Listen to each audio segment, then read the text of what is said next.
Brought to you by V-Guard, co-powered by Sensodyne and Vimal. పలుకులలో Kesari. Associate sponsor UltraTech cement. Palnadu పైనే ఎందుకంత focus, పల్నాడులోనే ఎందుకంత tension, రాష్ట్రంలో ఈ ఒక్క ఏరియాలోనే ఎందుకంత ఉద్రిక్త వాతావరణం, రాష్ట్రంలో మరే ప్రాంతాల్లో లేనంతగా పోలీసు బలగాల మోహరింపు పల్నాడులోనే ఎందుకని? ఇప్పటికీ నివురుగప్పిన నిప్పులానే ఉందా ఆ ప్రాంతం? మరి పోలీసుల ముందస్తు ఏర్పాట్లు ఎలా ఉన్నాయి? కౌంటింగ్ రోజు పోలీసులు తీసుకుంటున్న ప్రత్యేక చర్యలేంటి?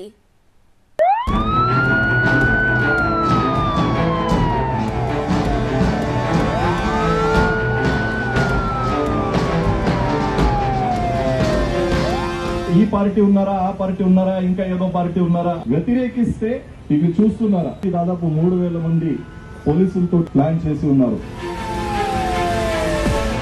పొలిటికల్ రైటింగ్ కేసెస్ చాలా సీరియస్ ఉంటాయి. దానిలో ఒక్కసారి కూడా మనం పార్టిసిపేట్ చేస్తే దానికి కూడా రౌడీ షీట్ నేను ఓపెన్ చేయొచ్చు. రిజల్ట్స్ వచ్చిన తర్వాత ఏమీ victory procession, cake cutting permission లేదు. పల్నాడులో భయం, గ్రామాల్లో మైకులతో హెచ్చరికలు. ఇప్పటికే వందల మంది అరెస్ట్. జూన్ 5 వరకు అన్ని బంద్. జిల్లాలో ఉన్న పోలీసులంతా నడి వీధిలో నడిచొస్తుంటే ఎట్టా ఉంటుందో తెలుసా? ఎస్పీ, డిఎస్పీ, సిఐ, ఎస్ఐ ఇలా అంతా కలిసి కవాతు చేస్తుంటే ఎట్టా ఉంటుందో తెలుసా? ఫుల్లీ లోడెడ్ గన్స్ తో వందల మంది సాయుధ బలగాలు రోడ్లపై వెళ్తుంటే ఎట్టా ఉంటుందో తెలుసా?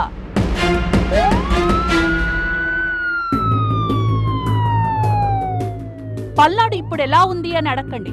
ఇదిగో మీరెప్పుడు కనీ విని ఎరుగని రీతిలో ఉంది. ఎక్కడ చూసినా కర్ఫ్యూ వాతావరణమే కనిపిస్తోంది.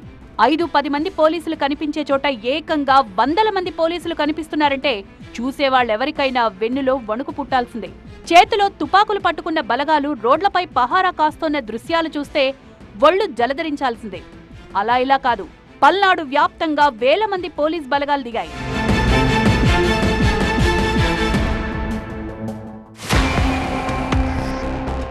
ఎన్నికలంటే ఒకప్పుడు రాయలసీమంతా గజగజా వణికేది.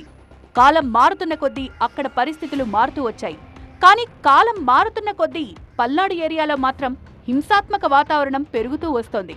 చివరికి స్థానిక సంస్థల ఎన్నికలప్పుడు కూడా హింస.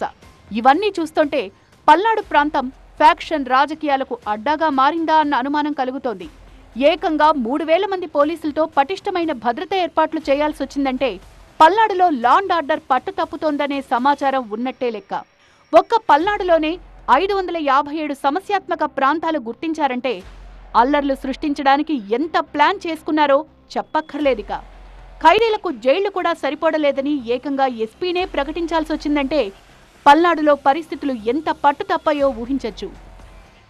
మొత్తం జిల్లాలో దాదాపు 3000 మంది పోలీసులతోటి బందోబస్తు ప్లాన్ మన ఎస్పీ గారు ఆల్రెడీ ప్లాన్ చేసి ఉన్నారు. ప్రజాస్వామ్యంకి ఒక చెడ్డ పేరు తేవడానికి ప్రయత్నం చేస్తే వీళ్ళు అందరూ ఊరుకోరు. ఎట్టి పరిస్థితుల్లో దానికి కఠిన చర్యలు ఉంటాయి. ఈ పార్టీ ఉన్నారా, ఆ పార్టీ ఉన్నారా, ఇంకా ఏదో పార్టీ ఉన్నారా, అది ఆలోచించకుండా తప్పు చేయకపోతే అందరికి మనము ఫ్రెండే, తప్పు చేస్తే అందరికి మనము గట్టి ఉండాల్సిందే. అల్లర్లను ఉక్కు పాదంతో అణిచివేయడానికి ఫుల్ ప్రిపేర్డ్ గా ఉన్నారు పోలీసులు. పొరపాటున ఒక్క కేసు ఫైల్ అయినా సరే రౌడీ షీట్ గ్యారంటీ. ఆల్రెడీ కింది స్థాయి పోలీసులకు ఆర్డర్స్ వెళ్లిపోయాయి కూడా. మీరు ఖచ్చితంగా సహకరించాలి. గ్యాదర్ అయితే గొడవ పడితే స్ట్రిక్ట్ యాక్షన్ తీసుకోవడం జరుగుతుంది. రిజల్ట్స్ వచ్చిన తర్వాత ఏమీ విక్టరీ ప్రొసెషన్, కేక్ కటింగ్ అట్లాంటి ప్రోగ్రామ్స్ కి ఏమీ పర్మిషన్ లేదు. ఆ రోజు కూడా 144 చాలా గట్టిగా ఎన్ఫోర్స్ చేయడం జరుగుతుంది. మాచర్ల, కారంపూడి, నరసరావుపేట ప్రాంతాల్లో ఒక్కో చోట వందల మంది పోలీసులు కూడా సరిపోరు. పోలింగ్ రోజున ఒక వర్గం వాళ్లు కనీసం 400 మందిని పోగేస్తే ప్రత్యర్థి వర్గం 500 మందిని పోగేసింది. అలాంటప్పుడు జంక్షన్ వద్ద ఓ 100 మందున్నా సరిపోరు. కానీ ఈసారి అలాంటి పరిస్థితి ఎదురుకాకుండా ముందస్తు వ్యూహంతో వెళ్తోంది పోలీస్ శాఖ. ఇప్పటికే 1600 మందిపై కేసులు నమోదు చేశారు. 1300 మందికి పైగా అరెస్ట్ చేశారు. 400 మందిపై రౌడీ షీట్లు తెరిచారు. వీళ్లు కాకుండా వందల మందిని బైండ్ ఓవర్ చేశారు పోలీసులు. తాము సీరియస్ గా ఎంటర్ అయితే ఇట్టాగే ఉంటుందని చేసి చూపించారు. పల్నాడు ప్రాంతంలోని అన్ని నియోజకవర్గాల ముఖ్య కేంద్రాల్లో పోలీసులు కవాతు చేశారు. ఎస్పీ మల్లికా గార్గ్ స్వయంగా క్షేత్రస్థాయిలో పర్యటించి భద్రతా చర్యల్ని ఎప్పటికప్పుడు పర్యవేక్షిస్తున్నారు. ముఖ్యంగా నర్సరావుపేటలోకి ఇతర ప్రాంతాల నుంచి వచ్చేవారికి అనుమతి లేదని తేల్చి చెప్పారు ఎస్పీ మల్లికా గార్గ్. ఒక విధంగా నర్సరావుపేటను అష్టదిగ్బంధనం చేశారు. 3 ఎస్పీ రేంజ్ ఆఫీసర్లు, 4 అడిషనల్ ఎస్పీలు, 7 డీఎస్పీలు నర్సరావుపేట లా అండ్ ఆర్డర్ బాధ్యతలు చూస్తున్నారు. ఎంతో మంది ఇప్పుడు ఆ ఒక రోజు 2 రోజు ఇట్లాంటి సిలీ ఇష్యూస్లో పార్టిసిపేట్ చేసిన వల్ల వాళ్ళు ఇప్పుడు రౌడీ అయ్యారు. మీ ఊర్లో ఇప్పుడు రౌడీ షీటర్ల సంఖ్య పెరిగింది. క్రిమినల్ రికార్డు ఉంటే చాలా ప్రాబ్లం వస్తుంది. మీరు ఒప్పుకుంటారా? మీ దగ్గర ఒక క్రిమినల్, ఒక రౌడీ మీ దగ్గర పని చేయడానికి వస్తే మీరు యాక్సెప్ట్ చేస్తారా? 1200, 1300 పర్సన్స్కి అరెస్ట్ చేయడం జరిగింది ఇప్పుడు రీసెంట్లీ లాస్ట్ 10 daysలో. అది చాలా పెద్ద నంబర్. ఇంతమందికి ఒక ఫుల్ డిస్ట్రిక్ట్ 5-6 monthsలో కూడా ఇంతమంది అరెస్ట్ చేయరు. అండ్ ఇక్కడ 10 daysలో ఇంతమందికి అరెస్ట్ చేయడం జరిగింది. అండ్ వాళ్ళది ఇప్పుడు ఏం పరిస్థితి ఉంది చూడండి. చాలా మంది జైలుకి పోయారు. ఇప్పుడు నర్సరావుపేట జైల్లో కూడా ప్లేస్ కూడా లేదు. ఇప్పుడు జైలు పంపించాలంటే రాజమండ్రి పంపించాలి. ఒక్క పల్నాడుపైనే ఎందుకంత ఫోకస్? ఎందుకంటే పోలింగ్ రోజున ఎక్కువ హింస జరిగింది పల్నాడు జిల్లాలోనే కాబట్టి ఇప్పటికీ పల్నాడులో పరిస్థితి నివురుగప్పిన నిప్పులాగే ఉంది. కౌంటింగ్ రోజున 2 పార్టీల వాళ్లు అల్లర్లకు దిగుతారని పోలీసుల దగ్గర పక్కా సమాచారం ఉంది. ఈసారి అల్లర్లకు దిగేది 10-20 మంది కాదు, 100 మంది రోడ్లపైకొస్తారనే ఇన్ఫర్మేషన్ వచ్చినట్టుంది. టీడీపీ గెలిస్తే వైసీపీ వాళ్లపై ప్రతీకార దాడులకు దిగే అవకాశం ఉందని, వైసీపీ గెలిస్తే టీడీపీ వాళ్లపై అటాక్స్ ఉండొచ్చని సిట్ రిపోర్ట్లో కూడా స్పష్టం చేశారు. ఈ మధ్య పల్నాడు జిల్లా బ్రాహ్మణపల్లిలోని మామిడి తోటలో పెట్రోల్ బాంబులు తయారు చేసేందుకు కావలసిన సామాగ్రి పట్టుకున్నారు. పోలింగ్ అల్లర్ల తర్వాత చేపట్టిన తనిఖీల్లోనూ పెట్రోల్ బాంబులు, నాటు బాంబులు దొరికాయి. పల్నాడు జిల్లాలో గెలిచే పార్టీ ఏదైనా సరే ప్రత్యర్థిపై ఖచ్చితంగా దాడులు జరగచ్చని నిఘా వర్గాలు సైతం హెచ్చరించాయి. అందుకే పల్నాడుపై ఇంత ఫోకస్ పెట్టారు. నిజానికి పల్నాడులో ఘర్షణలు జరుగుతాయని పోలింగ్కు ముందే తెలుసు. అందుకనే పోలింగ్కు వారం ముందే అదనపు బలగాలను రప్పించారు. అయినా సరే పోలింగ్ రోజు నుంచి 3 రోజుల పాటు హింస చెలరేగింది. ఈ నేపథ్యంలోనే మరో 19 కంపెనీల అదనపు బలగాలను పల్నాడుకు రప్పించారు.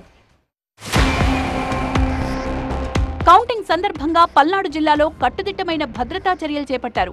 జేఎన్టీయూ కాలేజ్ వద్ద ట్రాఫిక్ ఆంక్షలు పెట్టారు. డ్రోన్లు ఎగురవేయడానికి వీల్లేదని ఆదేశాలిచ్చారు.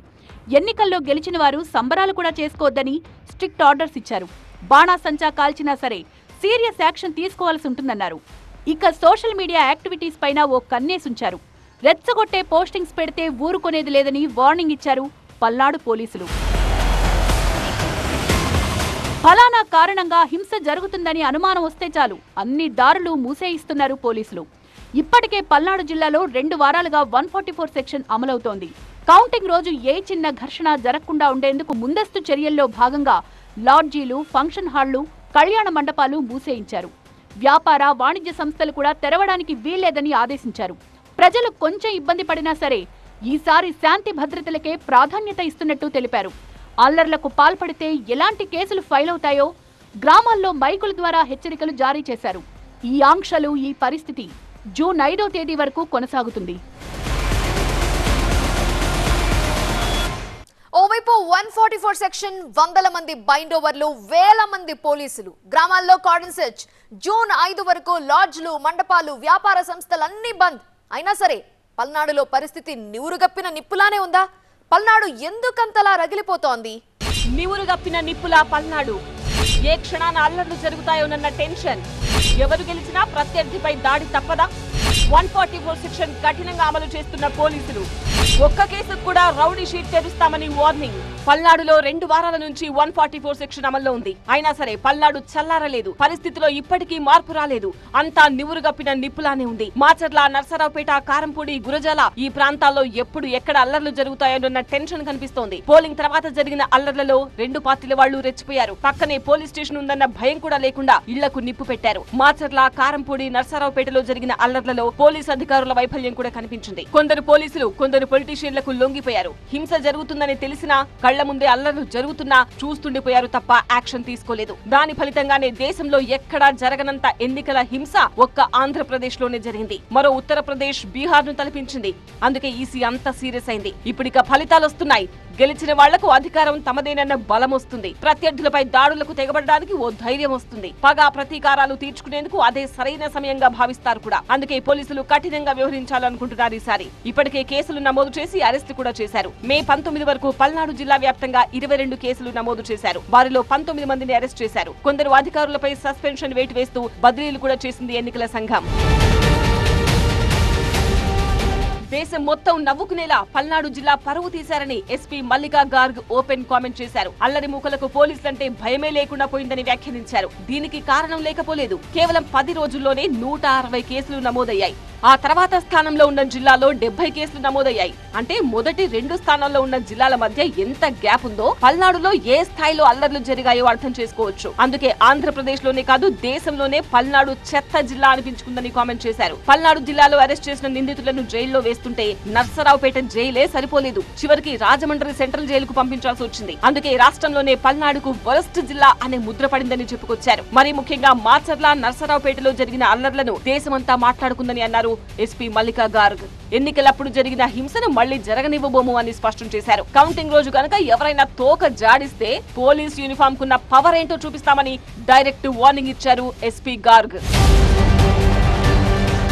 మాచర్లలో పరిస్థితి ఎలా ఉంటుందా అన్న టెన్షన్ కనిపిస్తోంది. ఎమ్మెల్యే పిన్నెల్లి రామకృష్ణారెడ్డిపై 3 హత్యాయత్నం కేసులు, ఈవీఎం ధ్వంసం కేసులతో పాటు మొత్తం 4 కేసులు ఫైల్ చేశారు. హైకోర్టు ముందస్తు బెయిల్ ఇవ్వడంతో పాటు కండిషన్స్ పెట్టడంతో నర్సరావుపేటలో ఉంటూ రోజు ఎస్పీ ఆఫీస్ వచ్చి సంతకం చేసి వెళ్తున్నారు. మరోవైపు కౌంటింగ్ కేంద్రం వద్దకు పిన్నెల్లిని అనుమతించొద్దని సుప్రీంకోర్టు కూడా స్పష్టంగా చెప్పింది. పిన్నెల్లిపై సుప్రీంకోర్టు ఆంక్షలు విధించింది. మరోవైపు 2 పార్టీల లీడర్లు, 2 పార్టీల కార్యాలయాల వద్ద కూడా భద్రత భారీగా పెంచారు. అల్లర్లు జరిగితే ఫస్ట్ టార్గెట్ అవుతారన్న అనుమానంతో ముందస్తుగా బలగాలను పెంచారు. పోలింగ్ రోజు నుంచి 3 రోజుల పాటు జరిగిన అల్లర్లలో రాజకీయ నాయకుల ఇళ్లపై దాడులతో పాటు వారి వ్యాపార సంస్థలు, పార్టీ కార్యాలయాలను ధ్వంసం చేశారు. మాచర్ల నియోజకవర్గంలోని కారంపూడిలో 2 పార్టీల నాయకులు రెచ్చిపోయారు. అందుకే భద్రత పెంచారు. పల్నాడు జిల్లాలోని గ్రామాల్లో ఇప్పటికే కార్డన్ సెర్చ్ చేపట్టారు. కౌంటింగ్ కేంద్రాల వద్ద 3 అంచెల భద్రత ఏర్పాటు చేశారు. కౌంటింగ్ సెంటర్స్ కు కనీసం 2 కిలోమీటర్ల పరిధిలో నిషేధాజ్ఞలు అమలు చేస్తున్నారు. ఇప్పటికే వ్యాపార సంస్థలను సైతం మూసేయించారు. రోడ్లపై చిన్న వ్యాపారాలు చేసుకుని జీవించే చిరు వ్యాపారులు పోలీసుల ఆంక్షలతో తీవ్రంగా ఇబ్బంది పడుతున్నారు. కారంపూడి ప్రాంతంలో అయితే పోలీసుల ఆంక్షలు కఠినంగా అమలవుతున్నాయి. దీంతో విత్తనాల షాపులు తెరిచే పరిస్థితి కూడా లేకుండా పోయిందని రైతులు ఆవేదన వ్యక్తం చేస్తున్నారు. కానీ ఈ పరిస్థితి 5వ తేదీ వరకు ఇలాగే ఉంటుంది. ఇప్పటికే 2 వారాలుగా 144 సెక్షన్ కఠిన ఆంక్షలు ఉండడంతో నెలవారీ షాప్ అద్దె డబ్బులు కూడా సంపాదించుకోలేని పరిస్థితి వచ్చిందని వ్యాపారులు వాపోతున్నారు. జిల్లాలో శాంతి భద్రతలను కాపాడాలంటే 48 గంటల పాటు ఈ తిప్పలు తప్పవంటున్నారు పల్నాడు పోలీసులు. మరి కౌంటింగ్ రోజు పరిస్థితులు ఎలా ఉంటాయో చూడాలి. Brought to you by V-Guard, co-powered by Sensodyne and Vimal. పలుకులలో kesari. Associate sponsor Ultratech Cement.